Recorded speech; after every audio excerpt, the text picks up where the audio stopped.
Selamat siang, teman-teman. Kita bertemu lagi di materi kita di chapter yang ke-7. Ini chapter yang terakhir sebelum masuk UTS. Pengganti libur waktu di bulan April ada kita libur tanggal merah di hari Kamis. Jadi tolong diperhatikan dengan baik, disimak materi ini dalam bentuk video karena waktu kita sudah sangat terbatas. Baik, yang menjadi topik di chapter yang ke-7 ini yakni mengenai desain produk. Apa itu desain produk dan apa kegunaannya? Kemudian desain produk yang bagus yang seperti apa ya? Kita akan bahas di sini. Nanti kalau ada pertanyaan bisa di WA, di grup WA kita, sehingga saya bisa balas mengenai materi di chapter yang ke-7 ini.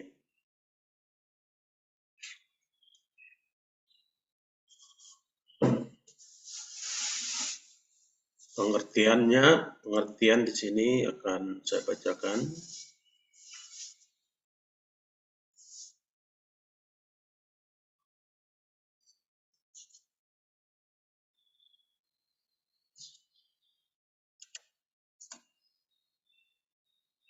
Apa yang dimaksud dengan desain produk?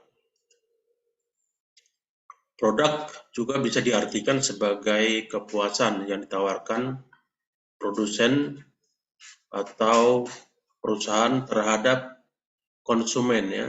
Jadi apa yang kita butuhkan tentu itu untuk memuaskan kita ya, sehingga kita mengambil keputusan untuk membeli suatu produk.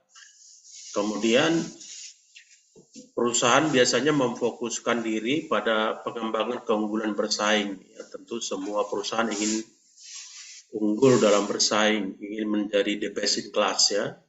Umpamanya mobil sedan, tentu dia ingin di kelasnya dia yang terbaik gitu ya. Tentu bisa berbagai pertimbangan dengan teknologi, dengan harga, dengan model, dengan warna, dan kadang-kadang nama baik juga itu menjadi salah satu yang mensupport bagaimana perusahaan itu bisa bersaing atau produk itu bersaing di pasar ya. Di sini ada beberapa strategi bisnisnya, yaitu pembedaan, diferensiasi ya, berbeda, bukan melakukan yang umum, yang massal, bukan, tapi ada perbedaan ya.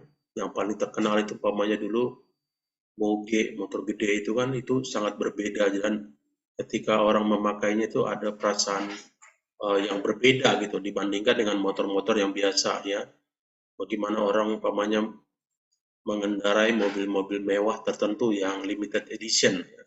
Kemudian biaya rendah, bukan rendahannya, tapi maksudnya harga itu ekonomis.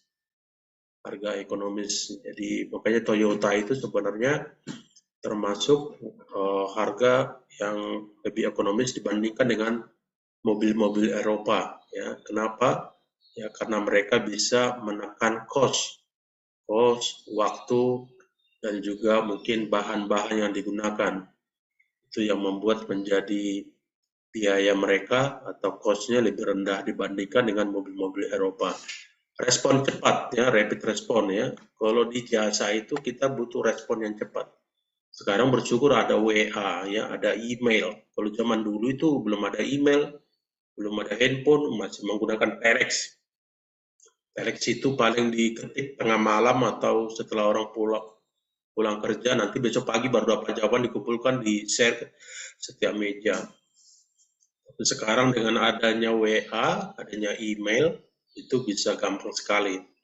24 hours, 24 jam bisa. Kalau kita mau ya, sambil bangun tengah malam bisa buka WA, ternyata ada pertanyaan dari customer. Jadi perlu respon cepat ya, rapid respon. Kemudian kombinasi antara ketiga strategi ya, yang tiga ini di-combine. Kadang-kadang perlu mengambil semua hal untuk menjadi yang terbaik di kelasnya ya. Ini ada gambar atau kurva mengenai produk life cycle ya. Setiap produk itu mengalami ini ya. Cuma jangka waktunya atau durasinya itu bisa lama, bisa cepat, tapi pasti mengalami hal seperti ini. Contohnya ini ya, penjualan biaya harus kas ya. Apa sih, kalau umpamanya ini penjualannya kan, penjualan dari awal, terus nanti tentu dari awalnya masa-masa di sini tulis introduction, masa-masa mengenalkan barang, mengenalkan produk kepada khalayak ramai, itu perkenalan awal. Tentu di perkenalan awal ini ya masih sangat kecil ya, bahkan mungkin dia rugi namanya juga di awal karena dia banyak biaya produksi, biaya promosi, biaya distribusi. Nah, dan belum dikenal masyarakat sehingga dia dianggap di sini masih tahap perkenalan introduction ya. Ini tahap perkenalannya di kurva ini ya. Kemudian ada masa pertumbuhan ya atau growth, singkat dengan G atau growth. Di pertumbuhan G ya, dari sini ke sini. Kita buat pertumbuhan. Jadi setelah tadi masa perkenalan, kalau di manusia mungkin masa anak-anak, baru masa ke remaja, pertumbuhannya seperti itu. Kemudian ada tahap kedewasaan ya.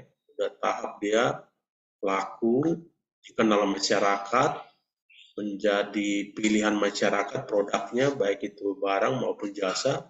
Jadi tahap kedewasaan ya, disebut di sini dengan M atau maturity ya. Tentu setelah tahap kedewasaan sama dengan manusia juga sudah setahap berumur, dia akan menjadi decline, menurun ya, menurun. Satu saat pasti penjualan itu tahap-tahap pamannya lagi viral, lagi top performanya, tapi satu saat dia akan turun, ya akan turun, berkurang pembeli, berkurang penjualan ya, tentu berkurang juga produknya. Nah pertanyaannya bagaimana biar ini bisa lagi naik ini? Ini bisa nggak naik ke atas lagi? Oh bisa. Biasanya dengan cara apa? Ya mungkin ada inovasi baru, ada desain baru, ada produk baru, mungkin berbagai macam yang baru, ada inovasi baru sehingga tadi penjualan yang sudah menurun atau decline, dia menjadi naik lagi, masuk ke masa pertumbuhan, masa kedewasaan lagi. Dan kalau itu terus berlangsung lama, ya tentu akan profit bagi perusahaan ya, karena dia di tahap kedewasaan ini. Kalau bisa dipelihara, kalau di manusia mungkin disinilah tahap-tahap dia peak performanya yang paling bagus ya. Tahap-tahap dia secara stamina kuat, secara umur dewasa ya. Kalau udah tahap penurunan atau decline ini harus pintar-pintar mencari solusi. Tadi bisa inovasi, mungkin dari harganya juga diperbaiki, kualitas barang, dan lain-lain. Ya ini tadi pengertiannya, PLC, Product Life Cycle. Kalau manusia juga ada ya, life cycle manusia, human life cycle. Manusia lahir, anak-anak, remaja, dewasa, menjadi tua, habis itu menjadi kakek nenek. Nah, kalau produk di sini ada perkenalan, production, masih menyesuaikan pasar dan banyak hal, yaitu masih mengadakan riset, ya, di riset siapa yang menjadi target marketnya, terus pengembangan produknya, apakah langsung diterima produknya, belum tentu juga ya, walaupun kadang-kadang sudah dibuat uji tes, tapi kadang-kadang enggak juga. Bisa aja di satu negara laku, tapi negara lain tidak laku, atau sebaliknya gitu pengembangan produk. Bisa aja di provinsi satu tidak laku, tapi di provinsi lain bisa laku. Ya. Kemudian modifikasi proses, ya tentu proses selalu ingin yang paling cepat, yang paling hemat, dengan biaya yang minim ya. Modifikasi proses, makanya ada di istilah Jepang itu, always available the room to develop, to dikembangkan ya. Jangan kita kira bahwa proses satu tahap itu udah yang terbaik selalu gitu. Selalu aja ada ruang untuk meningkatkan. Makanya kalau nanti belajar di Six Sigma itu ada proses-proses kesia-siaan yang tidak diperlukan, yang masih bisa di-cut, sehingga benar-benar dia optimum. Kemudian pengembangan pemasok ya. Pemasok juga perlu kita manage dengan baik, jangan terlalu memberikan toleransi yang terlalu tinggi, karena itu nanti kalau umpamanya pemasoknya dari segi kualitas, segi waktu tidak sesuai dengan ekspektasi, tentu kita lebih bagus mencari yang lain gitu sebagai alternatif. Atau pemasok jangan hanya satu, ada 2 atau 3, sehingga kalau satu masalah masih ada second option ya pemasok. Kita nggak bisa menjamin satu pemasok selalu berkualitas, selalu on time, belum tentu. Ada aja menjadi obstacle atau persoalan ya. Kemudian di pertumbuhan atau growth ya, desain produk sudah stabil sehingga perlu peramalan kebutuhan kapasitas yang efektif. Perlu peningkatan kapasitas agar dapat memenuhi permintaan ya. Namanya masa perkembangan, tentu kita melihat kapasitas kita, apakah SDM-nya sudah cukup, apakah mesin-mesin sudah cukup untuk memproduksi barang ya, atau perlu mengembangkan umpamanya dari kuantitinya, dari mungkin truk umpamanya 70 bisa dibeli lagi jadi 100 totalnya seperti itu. Jadi itu merupakan peningkatan sumber daya kita ya. Kemudian kematangan atau maturity ya, pesaing sudah dapat dipastikan akan memerlukan inovasi ya. Tadi kalau udah menurun dia, udah matang dia perlu inovasi baru. Kalau kita perhatikan itu botol aqua itu dari awal sampai akhir sekarang ini itu udah berbeda-beda, tidak sama ya. Bahkan bentuk sabun mandi itu tidak sama dulu sama yang sekarang. Selalu aja inovasi baru. Walaupun kadang-kadang inovasi baru kita kira bisa diterima masyarakat, kadang-kadang juga di-reject, ditolak ya. Makanya kadang-kadang perlu ada tesnya, apakah pasar menerima atau enggak. Kemudian pengendalian biaya ya, tetap ya, how to minimize the cost ya, ini selalu harus kita minimal cost. Sebagus-bagusnya penjualan, sebagus-bagusnya harga jual, kalau biaya tidak bagus ya tetap aja tidak menguntungkan bagi perusahaan. Tapi bagaimana cutting cost, efisiensi, pelangsingan dibuat agar nanti bisa profitable atau menguntungkan ya. Meningkatkan keuntungan dengan pembatasan lini produk. Decline ya, ini decline. Tadi declining itu penurunan ya.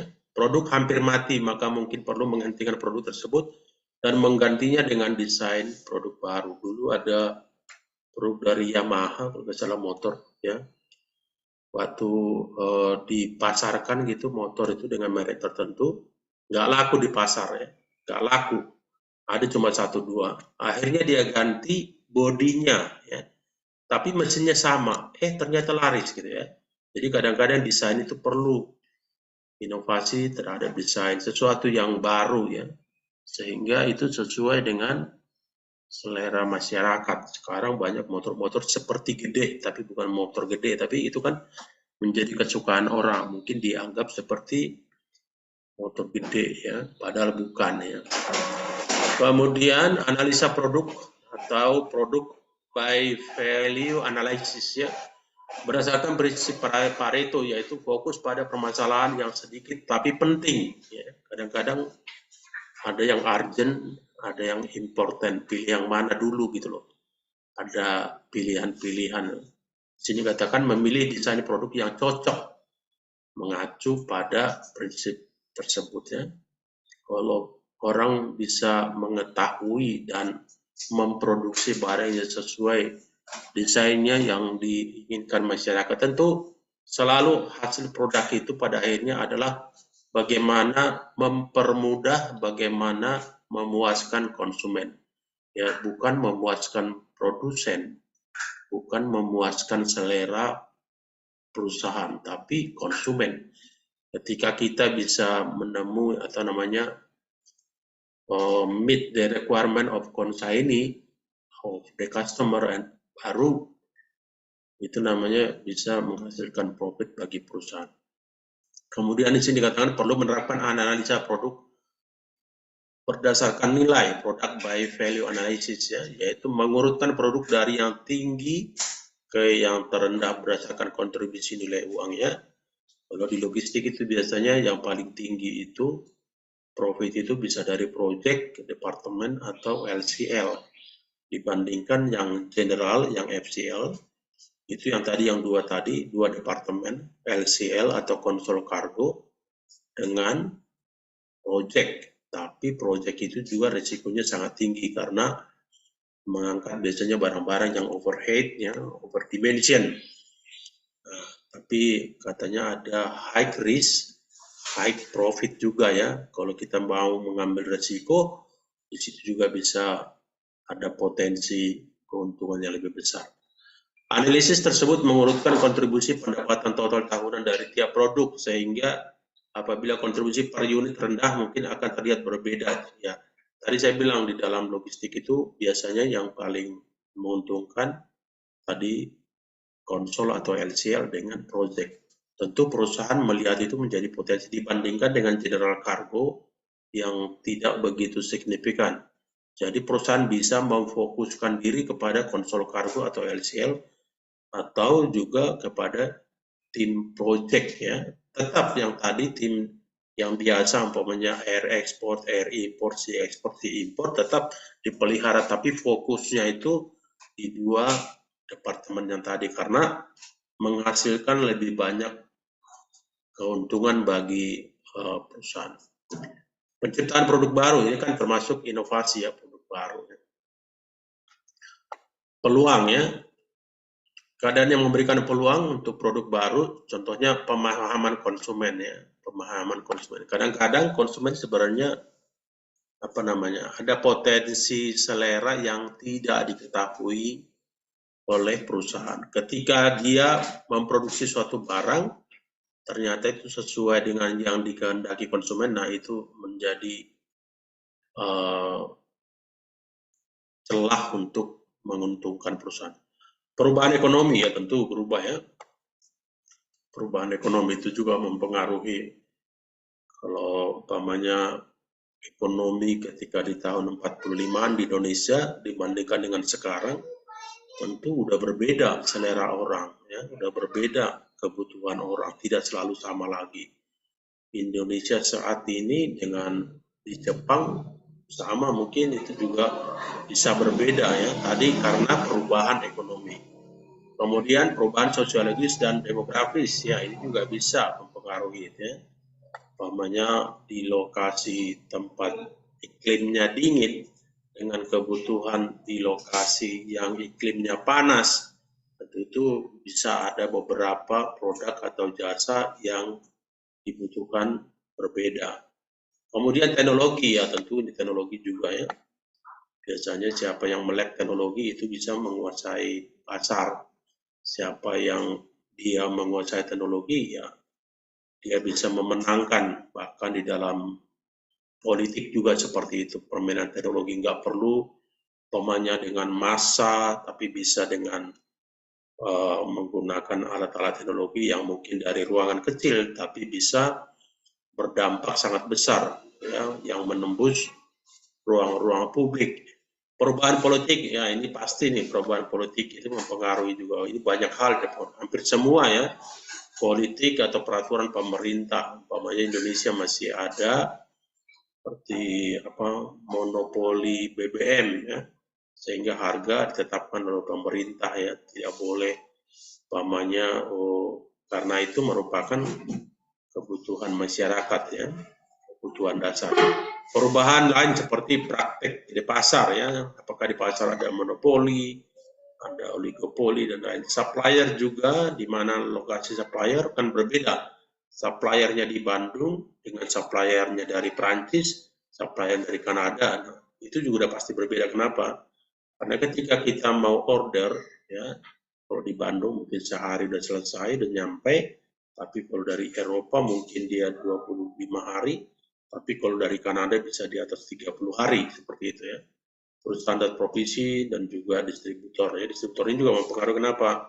Kayak Indonesia karena masih banyak jalan prasarana yang kurang memadai, sehingga dulu pernah di Papua harga semen itu, harga bahan bakar itu sangat jauh berbeda dibandingkan dengan Indonesia bagian barat. Pentingnya produk baru ya, perusahaan perlu terus-menerus melakukan upaya penciptaan produk baru ya. Ya, kalau kita lihat ya, yang dari kita waktu kecil sekarang masih ada produknya gitu ya. Kalau usah jauh-jauh Lifebuoy itu, Lux itu ya, Rinso itu kita dari kecil sudah ada gitu. Tapi pertanyaannya masih sama nggak bentuknya dulu sama sekarang? Desainnya beda-beda. Ada inovasi. Manusia kan kecenderungannya cepat bosan ya. Bukan karena kualitas satu, tapi hanya karena bosan aja. Sistem pengembangan produk satu, pengembangan produk, ide ya. Ada idea ya, ide. Kita punya ide untuk produk baru. Bagaimana ya? Tentu kadang-kadang melalui survei juga kepada masyarakat ya. Apa idenya? Nanti ketika ada pemilu pasti berbeda-beda pemilihan orang. Tentu ada juga di situ punya opini tertentu terhadap seseorang. Yang B, kemampuan yang dimiliki perusahaan merealisasikan ide ya. Kalaupun banyak ide tapi nggak punya kapasitas, itu juga tidak akan berhasil. Tidak akan berhasil.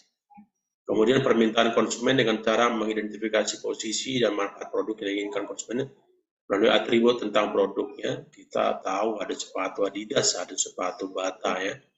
Orang hanya melihat desainnya aja orang tahu bahwa ini produk apa seperti itu. Yang D, spesifikasi fungsional. Bagaimana suatu produk bisa berfungsi melalui identifikasi karakteristik engineering produk, kemungkinan dibandingkan dengan produk-produk pesaingnya. Ketika ada produk baru, ya pasti ada persaingan baru. Saya kemarin ketemu orang, dia bekerja di makanan apa itu Yakult. Yakult itu dia bilang belum ada, saingannya belum ada Yakult ya. Tapi saya yakin dalam waktu dekat pasti ada juga perusahaan yang akan membuat produk yang hampir sama. Ya. Tahapan pengembangan produk, spesifikasi produk ya bagaimana spesifikasinya. Kalau sepatu kan berbagai macam. Sepatu untuk tenis beda, sepatu untuk jogging beda, sepatu untuk naik gunung beda, sepatu untuk main bola beda, sepatu untuk ke pesta berbeda. Ya, jadi gimana spesifikasinya ya? Tentu kita membuat yang disukai oleh masyarakat, kecuali dia limited edition, edisi terbatas, yang kadang-kadang menjadi kebanggaan dari seseorang untuk menggunakan review desain ya review. Biasanya kita review desain kenapa? Kalau mungkin udah permintaan atau penjualan sudah menurun, ada sesuatu yang harus diperbaiki. Tes pasar ya, ada istilahnya tes the water, tes pasar ya. Apakah masyarakat mengharapkan produk tersebut ya atau tidak? Atau jangan-jangan produknya malah banyak sekali yang minta gitu ya. Kadang-kadang ada juga produk yang baru dikenalkan langsung rame, langsung viral. Warung atau restoran juga seperti itu ya. Walaupun kadang-kadang mungkin bagi si A itu enak, tapi bagi kita belum tentu. Bagi si A itu viral, bagi kita enggak, biasa saja. Atau sebaliknya gitu ya. Bagi kita itu menarik, tapi bagi orang lain. Tapi bagaimana, nah tadi, kemampuan suatu perusahaan melihat secara jauh gitu ya. Bisa umpamanya dari Sabang sampai Merauke ternyata mereka menyukai soal produk yang sama seperti itu. Perkenalan di pasar dengan memproduksi secara massal untuk dipasarkan ini biasanya kalau sudah mulai laku banyak, permintaan sudah banyak, sehingga terjadi produk massal. Evaluasi untuk mengukur sukses atau gagal, ya, sukses atau gagal.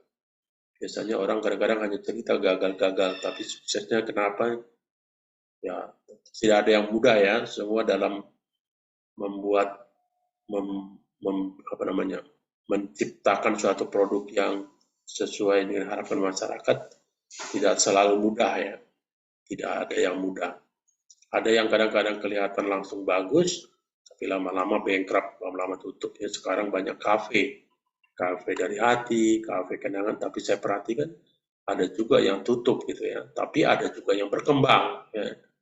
Tentu harus dianalisa dulu banyak hal, bagaimana lokasi, bagaimana harga, bagaimana juga selera masyarakat. Tentu nggak selalu sama, umpamanya selera orang Jakarta dengan orang Merauke belum tentu sama dengan terhadap suatu produk, terhadap suatu model, terhadap suatu harga. Harga umpamanya di daerah elit itu tidak ada masalah, tapi di daerah-daerah yang sederhana itu menjadi masalah. Oke, terus ada 6 langkah untuk membuat kualitas, yaitu identifikasi keinginan konsumennya. Kita identifikasi apa yang diinginkan konsumen, ya. Kalau udah tahu apa yang diinginkan diproduksi, nah itu bisa menjadi laku. Identifikasi bagaimana produk akan memuaskan keinginan konsumen, ya. Ya tentu memuaskan, jangan membuat kecewa. Dan kadang kita pergi ke satu tempat, ternyata orang bilang bagus, tapi kita lihat enggak, jadinya bisa juga tidak memuaskan. Kemudian menghubungkan tadi yang A dan B ini, identifikasi hubungan antara sejumlah hal dalam perusahaan pada konsep ya secara keseluruhan, ya keseluruhan atau secara terintegrasi. Kemudian kembangkan tingkat kepentingan, evaluasi produk pesaing, ya kita juga pengen tahu juga pesaing. Kenapa pesaing bangkrut? Kenapa pesaing untung, ya? Kita bisa lihat pesaing. Makanya dulu saya pernah bilang bahwa kami pernah ekspor mobil dari Indonesia, mereknya Mitsubishi, tapi diekspornya ke Toyota, gitu, Toyota di Jepang. Kenapa? Karena mungkin mereka ingin mengevaluasi produk pesaing, kenapa bisa laku, gitu ya. Tentu kita belajar dari pesaing juga itu ada bagusnya. Quality Function Development atau QFD, yang di sini disebut apa yang diinginkan konsumen dan bagaimana agar setiap area fungsional dapat memahami dan melaksanakannya.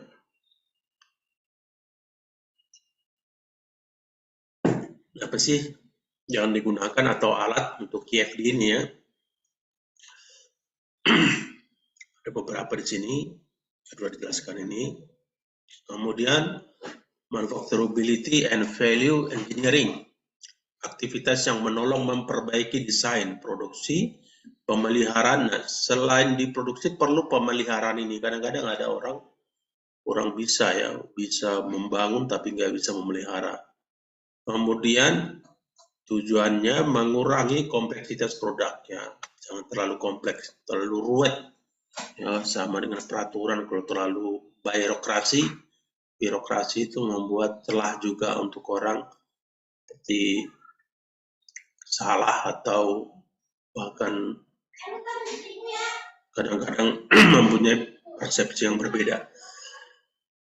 Standarisasi, ya itu perlu, standarisasi itu mempercepat proses.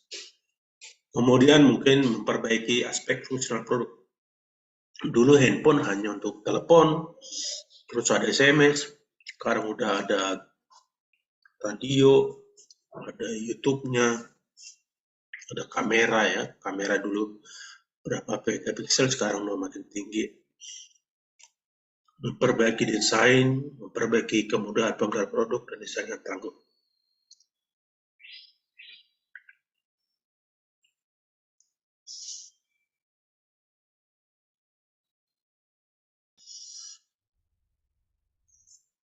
Oke, kita lanjut.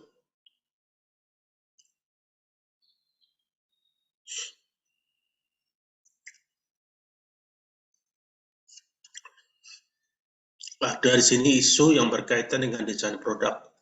Ada desain yang tangguh, robust design, ya, sebuah desain yang dapat diproduksi sesuai dengan permintaan, ya. Kemudian ada desain modular atau modular design, komponen produk dibagi menjadi komponen yang mudah ditukar atau digantikan. Kemudian computer aided design atau CAD, menggunakan sebuah komputer secara interaktif yang untuk mengembangkan dan mendokumentasikan suatu produk, ya. Kemudian yang terakhir,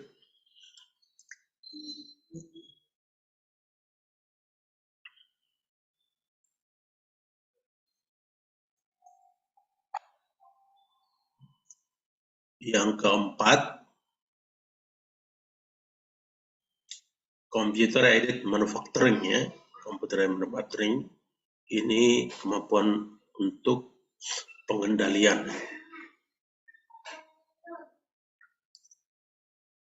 Kita lanjut. Yang kelima, teknologi virtual realitas, reality virtual technology, ya. bentuk komunikasi secara tampilan di mana gambar mewakili kenyataan ya. Jadi hanya melihat gambar kita sudah tahu gitu apa itu produknya. Tidak perlu dijelaskan. Itu hampir sama dengan lampu merah ya, lampu kuning, hijau, merah itu. Hanya kita lihat bahwa merah berhenti.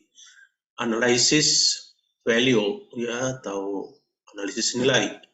Kajian produk sukses yang dilakukan selama proses produksi. Kemudian ini yang paling sekarang tren ini yaitu desain yang ramah lingkungan, environmentality friendly design ya. Di sini yang produknya itu dia sangat bisa membantu lingkungan hidup. Jangan sampai merusak lingkungan hidup dengan produknya umpamanya polusi, polusi udara, polusi suara, polusi air dan lain-lain ya.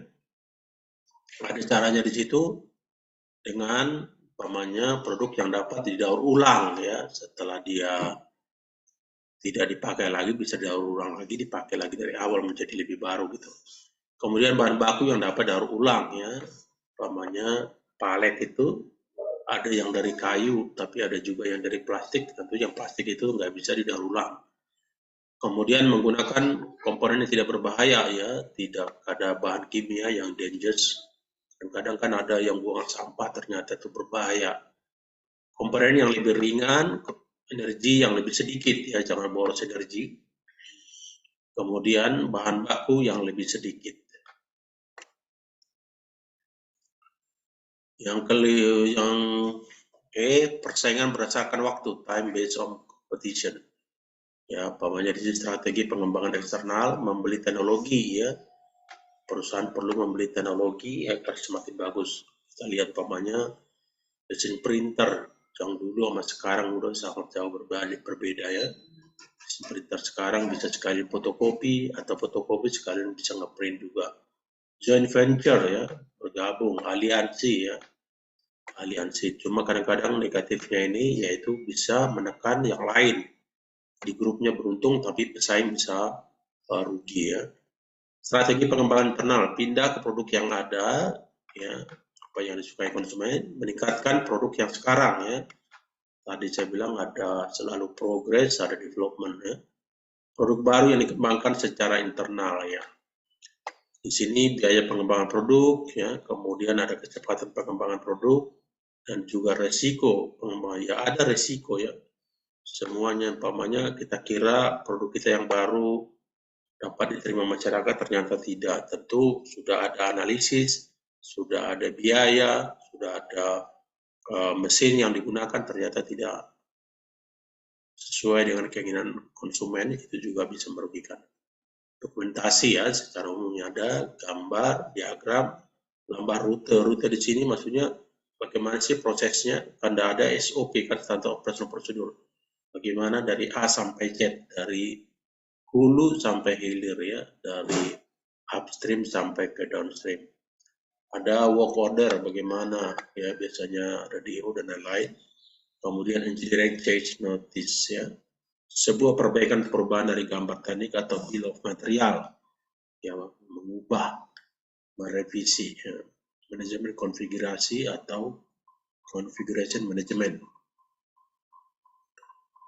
Ini desain jasa, setelah sekali ini teknik yang dapat diterapkan pada produk untuk efisien biaya, yaitu penyelarasan selera customization yang ditunda sedapat mungkin ya. Kemudian modularize dengan penyediaan paket-paket. Biasanya kalau ada paket kan itu menjadi lebih murah dari yang standar, yang normal. Automatisasi atau mengurangi interaksi konsumen ya secara otomatikali ya. Untuk berbeda mobil yang otomatis dengan yang manual ya. Itu lebih otomatis yang memudahkan. Demikian juga ketika memproduksi suatu perusahaan, tidak perlu lagi manual-manual tapi sudah otomatis ya. Walaupun kadang-kadang ada orang yang sukanya handmade, dibuat secara manual. Kemudian moment of the truth adalah saat penting antara penyedia jasa dan konsumen yang berkesan meningkatkan atau menurunkan harapan konsumen ya. Itu yang disebut dengan moment of the truth. Jadi penyedia jasa dan konsumen mempunyai kesan tentu, mereka ingin memenuhi keinginan konsumen. Baik, saya pikir cukup sampai di sini karena sebentar lagi juga UTS, kita nggak usah terlalu lama ya. Kalau ada pertanyaan silakan di WA Group. Dan juga nanti kalau untuk UTS-nya ada 5 soal esai, tolong semua diisi. Dan itu kebanyakan merupakan opini pribadi atau pendapat pribadi. Jadi kalau pendapat pribadi diharapkan tidak ada yang kosong. Baik, terima kasih. Sampai ketemu di next chapter. Selamat siang semuanya.